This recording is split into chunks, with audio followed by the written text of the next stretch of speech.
When we think of tourism, we often imagine breathtaking sights, luxurious hotels, and iconic landmarks. But behind every tourist experience lies a complex web of essential services that keep everything running smoothly. In this documentary, we take you beyond the postcard images and explore the often overlooked world of other tourism services. The hospitals that provide care in times of crisis, the police who ensure safety and order, and the retail workers who are the face of the local culture and commerce. We sat down with the professionals from each of these critical sectors to hear their stories, understand the challenges they face, and explore practical solutions to improve the experience for both tourists and locals alike. Join us as we uncover the hidden backbone of tourism industry, where service, safety, and support meet each other. What kind of services do you provide for tourists? In our hospital, we provide medical assistance to tourists tulad ng first aid at basic check-up or kinakailangan ng referral sa ibang hospitals. Do you often treat foreign visitors? Madalas kami magkaroon ng foreign patients, lalo na pagka may emergency sa mga hotels at during their tours. What challenges do you face when helping tourists? Kapag may language barrier, ginagamit namin ng basic English, gestures, at minsan translation apps para mas maayos ang communication. Sa akin po, okay lang naman po kahit hindi sila Pero karamihan po kasi marunong naman mag-English. Sa akin naman po, marunong din naman ako. So, usually po, nagkakaintindihan naman po kami. Ang naman dito sir, yung language barrier kasi minsan alam naman natin yung Pilipino, hindi naman kasi lahat fluent sa English. Minsan hindi marunong mag-English kasi usually yung term natin sir, ginagamit ng Tagalog. Pero kahit paano naman sir, yung mga naman dito, yung mga gwardiya, kami naman sir, na naman namin sir, kinakaya naman, medyo marunong naman sa English, yun lang sir. Is there anything tourists should know before coming here?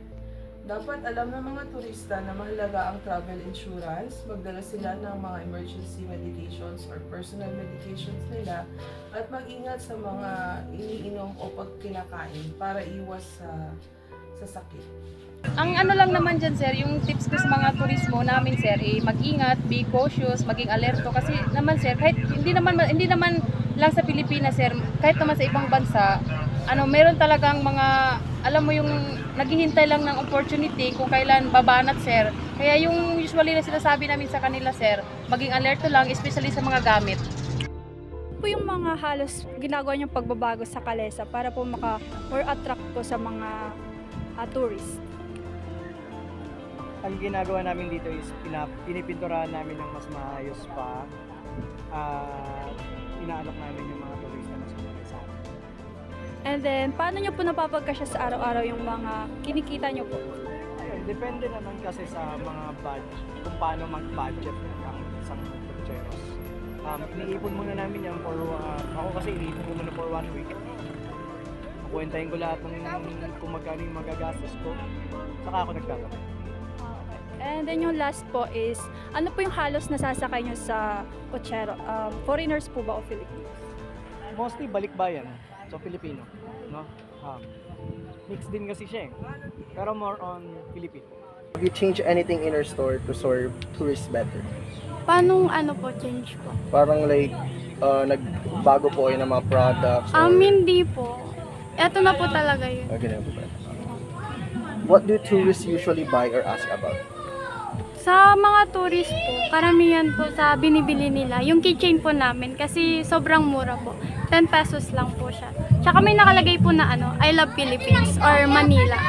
And karamihan naman po is mga wallets namin kasi po yan, mga yan, native wallets po siya na galing po sa Davao. The problems that have been taking of some vendors in Intramuros is the balancing preservation and livelihoods.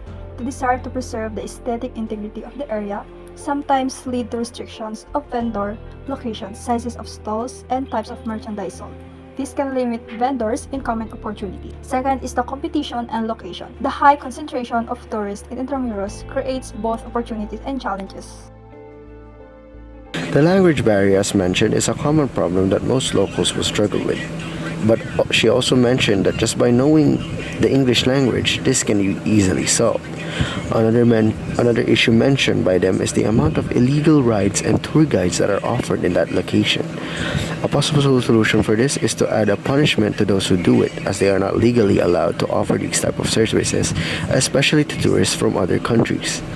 Now moving forward for the tourists, even though security officers roam the area, you should still be the first one to secure your safety. Make sure to never leave your things unattended and be smart with your decisions. Accomplishing these may improve tourism in our country, as it will make sure that the tourists are safe. The other tourism services are indeed focused on their service for the people. As our journey comes to a close, we hope this documentary has shed a light on the vital roles of hospitals, police, and retail services to play in shaping the tourist experience. These other tourism services may not always make the headlines, but they are the foundation of safe, welcoming, and functional destinations. Through the voices of those on the front lines, we've explored the real-world challenges they face, from resource limitations to communication barriers, and a potential solution that could make a difference. Tourism is more than sights and souvenirs. It's a system powered by people, and their stories deserve to be heard. Thank you for joining us in recognizing and appreciating the unseen side of travel. Until the next time, travel thoughtfully and look beyond the surface.